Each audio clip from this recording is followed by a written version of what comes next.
Hace unos días, la revista científica The Lancet publicó que la vacuna Sputnik V de Rusia tiene una efectividad de 91.6% para evitar la enfermedad del COVID-19. En adultos mayores se detectó hasta un 91.8% sin registrar efectos adversos graves.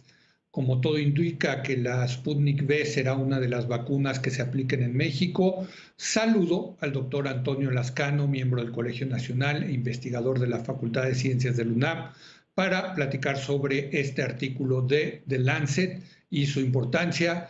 Toño, ¿cómo estás? Muy buenas noches. ¿Cómo te va, Leo? Buenas noches, encantado. Bueno, todo indica que las autoridades mexicanas consiguieron 24 millones de dosis de Sputnik V. Bueno, eso es lo que anunció el presidente López Obrador. Había dudas si efectivamente era una vacuna que estaba de alguna manera servía para combatir el COVID-19. Parece que que esta publicación de The Lancet sí le da un espaldarazo importante, ¿no, Nacho? Perdón, Toño, al COVID-19, perdón, a la Sputnik V. Sí, bueno, lo primero que hay que decir es que efectivamente el artículo de Lancet viene a aclarar una serie de dudas. Hay que decir que el número de personas en quien se busca ensayar la fase 3 es de 40,000, un poco más de 40,000, y The Lancet publica los resultados del reporte ruso que hablan de unas 20,000 personas más o menos que han participado en la fase 3. Y un punto que creo que es muy importante señalar es que antes de que se publicara la nota de Lancet, había personas que muy legítimamente habían dicho faltan los resultados de la fase 3 y han sido muy duramente criticados. Han sido duramente criticados como si la vacuna Sputnik V fuera un producto del gobierno mexicano, y quienes mostraron su escepticismo estaban dudando o criticando políticamente al gobierno del presidente López Obrador. No, yo creo que estaban actuando con las precauciones que uno tiene que tener siempre que hay estas situaciones. Es un patógeno nuevo, es una vacuna nueva, igual que las otras, y desde luego que había que tener la certeza de que los datos epidemiológicos eran los adecuados antes de proceder a vacunar, a comprar y a vacunar. Ahora, creo que aquí es importante señalar algo. La gente está legítimamente entusiasmada por los resultados del Sputnik V. Eso me parece muy adecuado, es un entusiasmo que comparto. Ya aquí en el programa habíamos platicado tú y yo, por ejemplo, de que yo estaría dispuesto a vacunarme sin ninguna dificultad, tan pronto como se supieran los datos, pero lo que es una realidad es que no hay que cantar victoria. Las vacunas solamente son parte de una lucha que estamos lejos de haber ganado en contra de la pandemia. El tener el porcentaje necesario vacunado para garantizar el efecto de inmunidad de grupo, inmunidad de rebaño, solamente una parte del problema. Hay que seguir usando el cubrebocas, hay que diseñar una buena estrategia de vacunación. Una cosa es la vacuna, otra es la vacunación. Y todos lo que hemos visto hasta ahora, las medidas de parte del gobierno mexicano indican un desorden absolutamente pavoroso. Un desorden que se refleja, por ejemplo, en esta ocurrencia del presidente de vacunar a los maestros de Campeche, que tienen derecho a ser vacunados, pero que ciertamente desde el punto de vista epidemiológico no son en este momento la prioridad. Hay que señalar ese truco cínico, no se me ocurre otro término para designarlo, que es el de estar vacunando a los siervos de la nación, que tienen derecho a ser inmunizados, pero no como parte de una estrategia política propagandística, cuando la principal prioridad sigue siendo legítimamente el personal de salud. Completamente de acuerdo contigo, Toño. Y déjame preguntarte, porque he leído que el estudio que salió publicado en The Lancet sobre esta fase 3 de la Sputnik V se hizo entre, si no me acuerdo, 20 o 40,000 moscovitas, que son, bueno, digamos, es una raza eslava y lo que he escuchado es que no necesariamente una vacuna que funciona en ciertos ADNs humanos con ciertas características pueden funcionar en otros lados. No sé qué tan cierto sea esto y te lo pregunto, Toño. Bueno, aquí hay que, mira, déjame comenzar haciendo una corrección con la que estoy seguro vas a estar de acuerdo conmigo. Yo eludo el término raza, lo uso Sí, para hablar de gallos o de perros o de gatos, pero en sí, sí. humanos son todos iguales. Hay etnias diferentes y, por ejemplo, sabemos que lo que ahora muy pomposamente se llama afroamericanos, que ellos mismos les gusta a muchos denominarse como negros, tienen una tendencia estadística a tener problemas de hipertensión. Eh, hay distintos grupos humanos que en la medida en que hemos estado separados históricamente desarrollamos distintas sensibilidades, por un lado. Es muy incómodo ver efectivamente en el reporte que no ha sido probado en etnias no eslavas o en etnias no blancas. Bueno, yo creo que lo que vamos a ver sencillamente es una cierta variación en la eficiencia de la vacuna, pero yo creo que en términos generales lo que vamos a atestiguar es una buena respuesta inmunológica. Pero insisto, eso es solamente parte de la estrategia general, ¿no? Hay datos que te indican que la genética de subgrupos de población humana pueden tener rasgos ligeramente distintos. Por ejemplo, es famoso el grupo de habitantes del África subsahariana que han estado expuestas, porque es un grupo sobre todo de mujeres, provienen de una misma comunidad, seguramente todas son parientes de una forma u otra, que son absolutamente inmunes al virus del SIDA. El virus del SIDA simplemente no entra a sus células, lo cual es una bendición, desde luego. Hace un par de semanas se reportó un caso extraordinario de un australiano que llegó muy mal a terapia intensiva en un hospital, enfermo de COVID-19, y a los 3 o 4 días estaba perfectamente bien y no encuentran rastros del virus. Es decir, vas a ver respuestas distintas en distintos humanos y eso te habla de la diversidad biológica que tenemos. Unos tenemos un tipo de sangre, otros otro. Tú tienes las orejas venturosamente pegadas al cráneo y yo más bien las tengo como papalote, pero eso es parte de la diversidad biológica que tiene toda población humana. Eso seguramente va a producir pequeñas diferencias en las respuestas a distintas vacunas. No, bueno, gracias por la corrección. Efectivamente, no quería utilizar la palabra raza, sino etnia o grupos, ¿no? De ciertos grupos con ciertas características, digamos, que existen entre los humanos.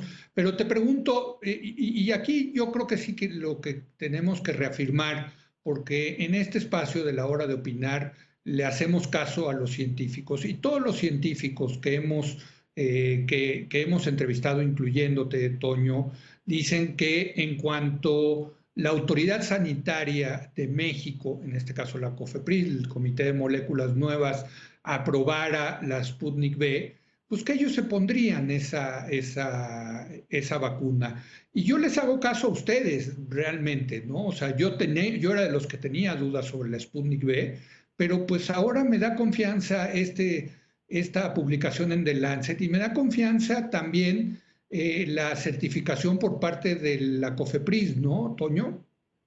Sí, sí, es una confianza que yo comparto. Evidentemente ha habido un uso político de la vacuna y del proceso de vacunación, no solamente por el premier Putin, sino en todos lados. Un caso muy visible es la situación mexicana, en donde estaban haciendo uso político de vacunas y vacunaciones antes de que tuviéramos vacunas. Eso es algo que se da en todos lados, porque finalmente una pandemia o una medida de salud pública se intersecta con situaciones sociales, económicas y políticas. Pero yo creo que efectivamente hay que tener confianza en lo que los colegas rusos están reportando.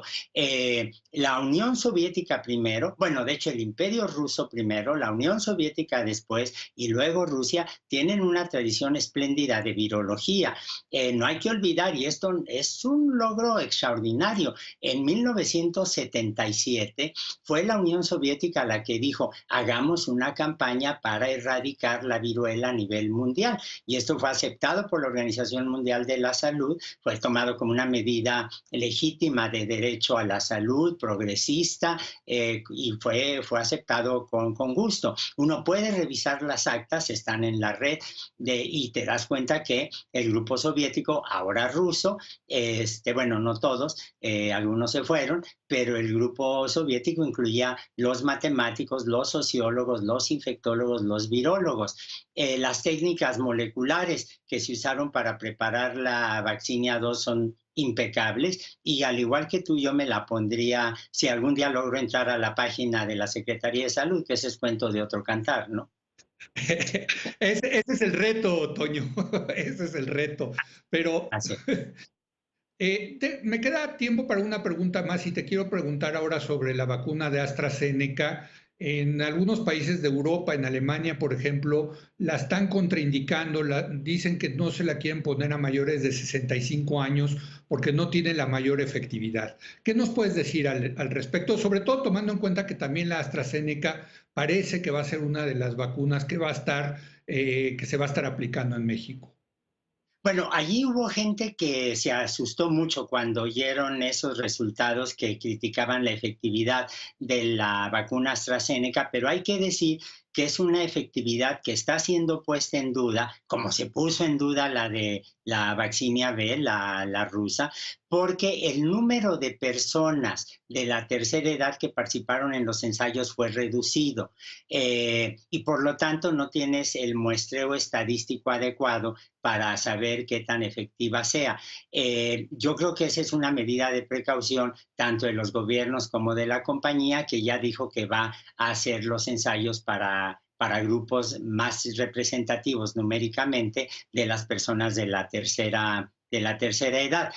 A eso se reduce el asunto, nada más. Ahora, yo creo que aquí hay que tomar en cuenta dos cosas que son importantes. Uno, el efecto rebaño, la vacunación, es estadístico. Un ejemplo que puse con una amiga común en un programa de radio era que ¿cuál es la probabilidad de que si tú y yo vamos caminando por la calle, por la avenida Insurgentes, nos topemos con una jirafa? Pues es bastante baja, a menos de que lleguemos a Chapultepec o que lleguemos al zoológico de San Juan de Aragón. Lo mismo pasa con las vacunas. Tú quieres que haya el número suficiente de personas inmunizadas de distintas edades para que la probabilidad de que te encuentres con alguien que transmite el virus sea muy baja. Los resultados en Israel son muy, muy buenos. Llevan vacunadas un número enorme de personas e hicieron un ensayo de 400, déjame ver, no quiero decir un número equivocado, no, sí, vieron la reacción inmunológica de 200,000 habitantes de Israel ya con la vacuna, la de Pfizer, y de 200,000 que no habían sido vacunados todavía, también van a ser vacunados. Y resulta que las personas que no habían sido, que ya habían sido vacunados, solamente tenían una buena reducción de la probabilidad de encontrar el virus, lo cual significa, es alentador, que probablemente van a ser poco contagiosos, que ese es el otro punto, evitar la enfermedad y evitar el contagio. Ahora, nada más para terminar muy rápidamente con una nota optimista, ahora lo que estamos viendo es un temor, una debacle, un pleito, subastas, temor, etcétera, por las vacunas. Yo creo que para finales de este año lo que vamos a tener va a ser una super oferta, una sobreoferta de distintas vacunas, lo cual es muy bueno. Pero lo que es indispensable, otra vez insisto en ello, es que tengas un manejo adecuado de la vacunación. No solo es la vacuna, sino la vacunación. ¿Sabes qué? Me gustaría agregar a lo que dices, Antonio, porque yo tengo un familiar que está viviendo en Israel y lo que sucedió es que cuando llegaron al 20% de la gente vacunada, la gente se relajó en las medidas de sana distancia, de utilizar el tapabocas, el cubrebocas, y subió, aunque ya llevaban 20% de la gente vacunada, subió el número de contagios y de muertes, de tal suerte que tuvieron que hacer otro confinamiento temporal. Y yo creo que eso nos va a pasar aquí en México, ¿eh? Cuando veas que ya el 20, 30% de los mexicanos está vacunado, te apuesto que de por sí estamos bien relajados aquí en México, te apuesto que se va a relajar aún más. Bueno, yo espero que los siervos de la vacunación, de la nación que están recibiendo la vacunación a destiempo, de manera injusta, no se conduzcan así. Pero aquí hay dos respuestas, la individual y la colectiva. Sí. Colectivamente tú tienes que decir, a ver, estamos procediendo con la vacunación, no se ha alcanzado el efecto de inmunidad de grupo, y a nivel individual, reconocer que más o menos te tardas 2 semanas en tener la inmunidad. Y yo creo que el momento crítico, realmente crítico, en Israel esperan verlo dentro de un mes, más o menos, es cuando disminuyan el número de personas hospitalizadas por presentar casos graves de COVID, y a nivel que sería magnífico cuando lleguen personas con neumonía y que no sean positivas al SARS-CoV-2. En ese momento significa que ya estamos controlando efectivamente este patógeno. Y eso que ya llevan más del 60% de la población ahí vacunado. Toño, te agradezco muchísimo, como siempre te mando un fuerte abrazo y te deseo que pronto puedas entrar a la página para registrarse. Qué barbaridad, hijo. Bueno, ya ni quiero comentar al respecto. Gracias, Toño, buenas noches. Un abrazo, buenas noches, Leo. Gracias a Toño Lascano. Vamos a una breve pausa. Viene Leonardo Núñez para hablar sobre la situación de la corrupción durante este sexenio.